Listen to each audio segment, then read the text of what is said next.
Mesdames, Mesdemoiselles, Messieurs, bonjour. Les reporters de Roubine Express ont mené l'enquête afin de vous présenter une fierté de leur patrimoine local, le système d'irrigation par gravitation de la Petite Rive. Ce sont nos ancêtres, dès l'époque romaine, mais surtout les moines au cours du Moyen-Âge, qui ont créé ce réseau de petits canaux afin d'assécher les marécages qui recouvraient notre territoire. Nous avons d'abord questionné des experts afin qu'ils nous expliquent le fonctionnement et l'importance de ce système d'irrigation. Bonjour Monsieur le maire, pensez-vous que notre système d'irrigation est important ? Ah oui, il est très important, surtout en Provence, où l'eau est rare, et donc il a plusieurs objectifs. L'objectif numéro 1 du système d'irrigation, c'était bien sûr l'arrosage des cultures. Sans ce système d'irrigation, il n'y aurait pas d'agriculture possible dans notre région. Mais le deuxième intérêt de ce système d'irrigation par gravitation, là, c'est un système gravitaire, c'est-à-dire que l'eau file toute seule dans les canaux, c'est qu'il permet d'entretenir les nappes phréatiques et de préserver la nature et donc notre environnement. Mais ce système est en danger. Les reporters de Roubine Express sont partis enquêter et sont allés observer les paysages et les roubines qui nous entourent. Écoutez ce qu'en pensent les habitants de nos villages.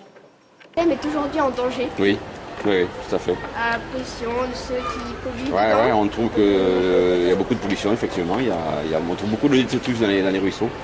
Et d'après vous, que devrions-nous faire pour le protéger, pour le préserver ?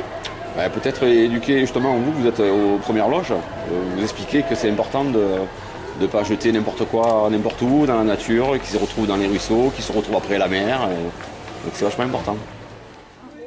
Les reporters de Roubine Express et tous nos camarades du collège Françoise Dolto ont donc décidé d'agir.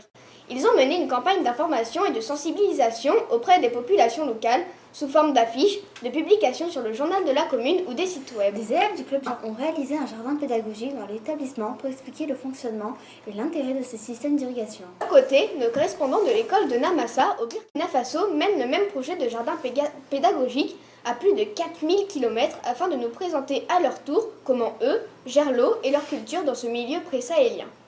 Cet échange se fera par le biais de l'association Libertogénie pour l'Afrique, notre partenaire dans de nombreuses actions solidaires.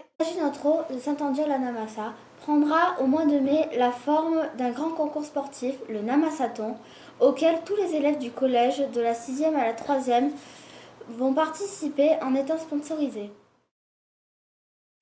L'argent collecté permettra de financer la construction d'un forage dans l'école de Namassa au Burkina Faso. Merci de votre attention, Roubine Express vous dit à bientôt.